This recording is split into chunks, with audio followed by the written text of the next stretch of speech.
Number 8. Waterlogged Battle Tank. The T-72 tank was designed over 50 years ago, but continues to serve as the backbone of the Russian army. More than 18,000 of them were produced during the Soviet era, and an estimated 2,000 of the T-72 and its variants are in service today. Thousands more remain in storage. The tank made its debut in 1973 during a mission to overwhelm NATO forces in Germany. Since then, dozens of variants have been deployed. The most recent version of the tank, the T-72B3M, has been in service since 2014. It has seen combat in Syria and is currently being used in the ongoing war in Ukraine. A little over a month into the conflict, images circulated of a T-72B3M tank sinking in Ukraine's Sumy region near the Russian border. In several photos, Russian soldiers can be seen clinging desperately to the vehicle as it descends beneath the water's surface. Another image shows the tank completely overturned and submerged, the crew reportedly drowned. The sinking happened toward the end of the Battle of Sumy, which began in late February of 2022. Russian forces nearly captured the city, but Ukrainian troops mobilized and fought back. Over the following weeks, the battle turned in favor of the Ukrainians. The violence continued until early April, when Ukrainian officials confirmed that the last of the Russian troops had begun to clear out. Number 7. Lark Vs. Beachgoers on the Jersey Shore were perplexed when two massive amphibious military vehicles appeared on the Ocean County coast in 2022. They soon learned that the machines encountered mechanical issues while traveling from New York City to Virginia. John Henage and his sister, who both work in the marine construction industry, bought the rare Vietnam-era vehicles from a previous owner in Staten Island and were en route to the Chesapeake Bay when they lost two engines. The 3-story tall machines were identified as a type of lighter amphibious resupply cargo vehicle known as the Lark LX. Weighing in at 200,000 tons, it's the largest amphibious vehicle ever built by the U.S. military. The Lark LX was designed for transporting tanks and soldiers and has a carrying capacity of 100 tons of cargo, or around 200 people. On land, each wheel was powered by a 265-horsepower diesel engine. In the water, the 4 engines worked in pairs to drive the vehicle's 2 propellers. Given its enormous size, the Lark LX has a top speed of 20 miles per hour on land and just 7.5 miles per hour in the water. The first Lark LX crafts were produced in 1952. The vehicle first saw combat in 1967 in South Vietnam, and the military retired the last of its Larks in 2001. Only 950 were ever made, and there are only a handful of functional examples left in the world. The 2 that Henage bought had sat neglected for around 15 years before being brought back to life. He paid $25,000 each for the vehicles, which were far too big to be shipped by conventional means. The only way to get them to Virginia was to drive them down, which ended up being a 2.5-week journey. Henage named the Larks Wild Sally and Big Jack and is working to restore them to their former glory so he can put them to use. Number 6. A Humvee in Eastern Europe. In the days leading up to the Russian invasion of Ukraine in February of 2022, there was a massive buildup of Russian military vehicles and troops around the country's borders.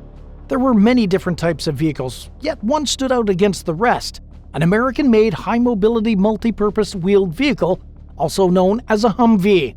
Its presence was immediately noticed because the Russian military doesn't typically use Humvees. The vehicle contained features of a Humvee variant that the Ukrainian military uses. Naturally, the question that arose was why it was in Russian territory.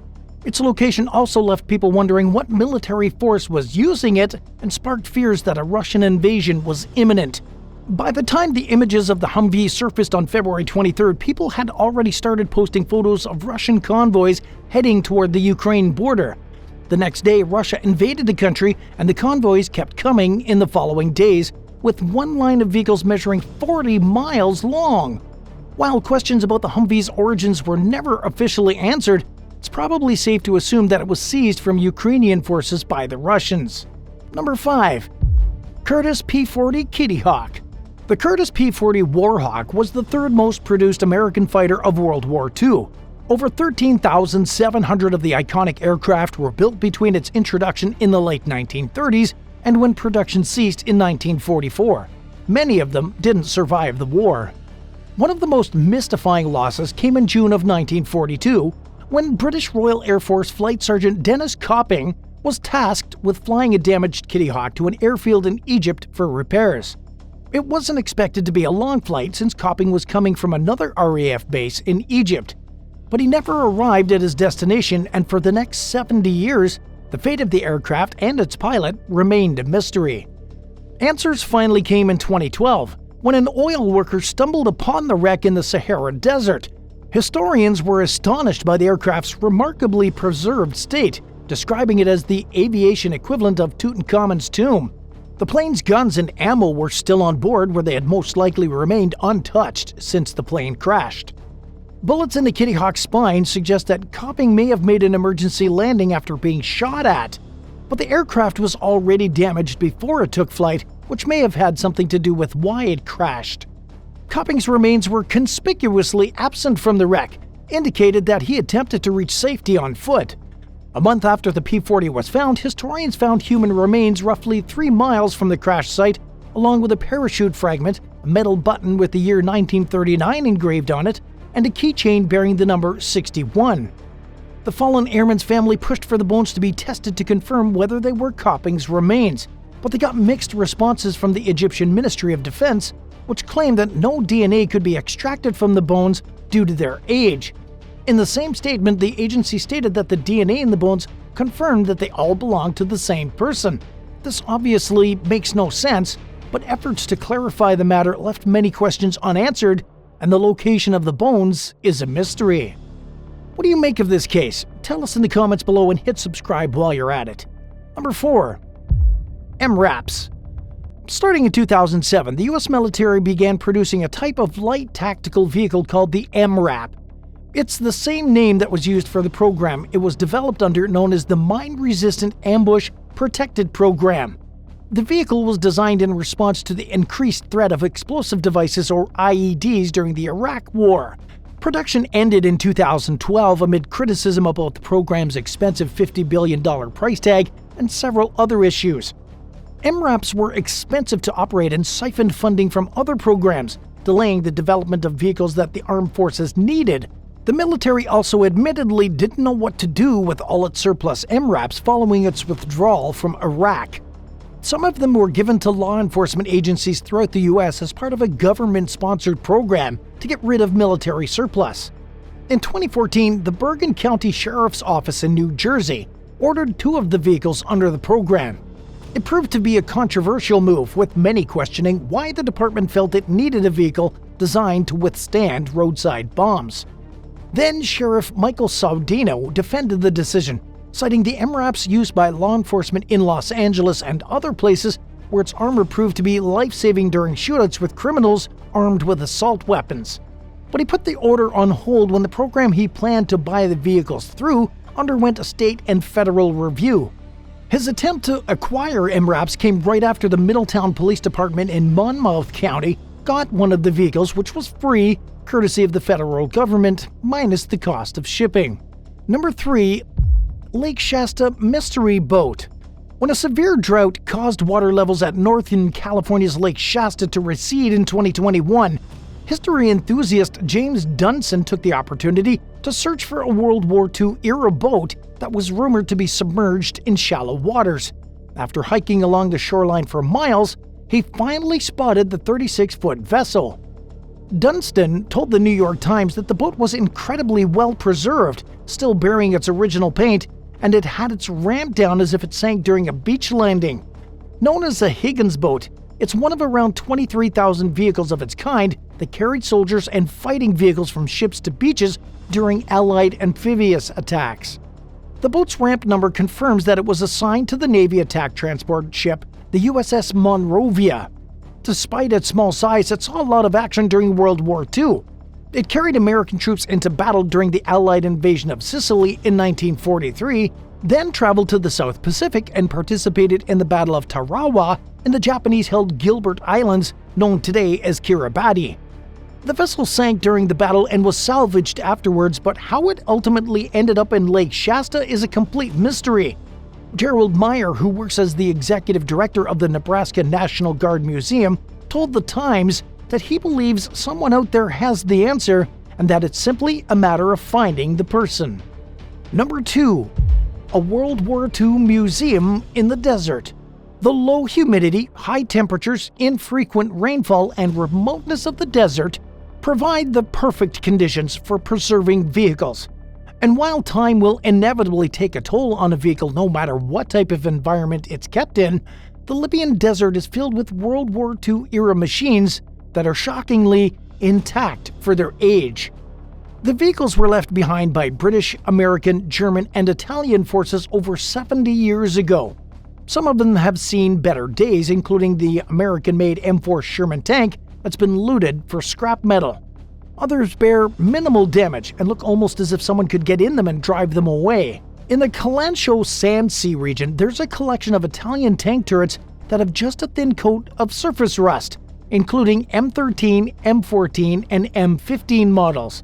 There's also an American M3 Stuart light tank that's missing some parts, but it's in exceptional condition otherwise. Included among the British vehicles is a collection of Daimler armoured cars, which look like they were parked and abandoned after being damaged in battle.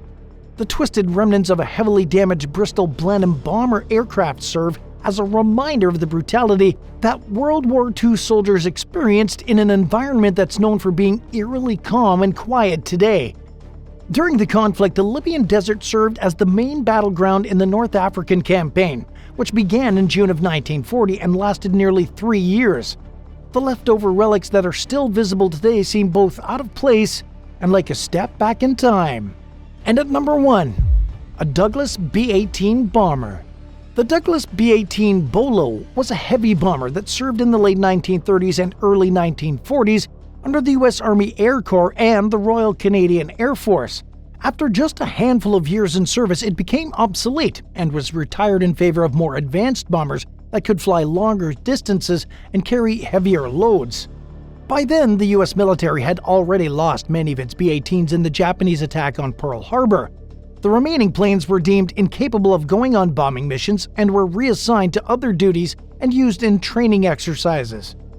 In early 1942, German U-boats were mercilessly sinking American merchant ships along the New England coast. During their return flight from conducting anti-submarine patrol in the region one day, a B-18 crew encountered blinding snow squalls and heavy winds that blew the plane 150 miles off course. The pilots were used to flying the B-24 bombers and were inexperienced with the B-18, which presumably only added to their confusion.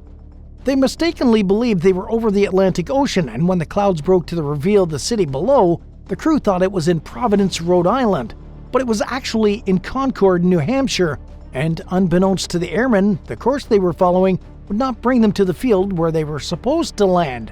While flying at 3,800 feet, the plane collided with Mount Waternaby, barreling through the snow and trees along the way. By the time the aircraft came to a full stop, it had lost a wing and its body was split open. An engine fire broke out and eventually reached the bombs on board, resulting in numerous explosions that were overheard by nearby residents. Miraculously, 5 of the 7 men survived the wreck. Locals immediately began a search and rescue mission. They spent hours trudging through the snow before they found the survivors, who were seriously injured. The men were transported down the mountain on toboggans. Given its remote location and challenging terrain, the wreck was left at the site where it remains today along an unofficial hiking trail tucked into a part of the wilderness that relatively few people venture into. Thanks for watching. What do you think of these war machines where they don't belong? Let us know in the comments below and don't forget to subscribe. See you next time. Bye for now.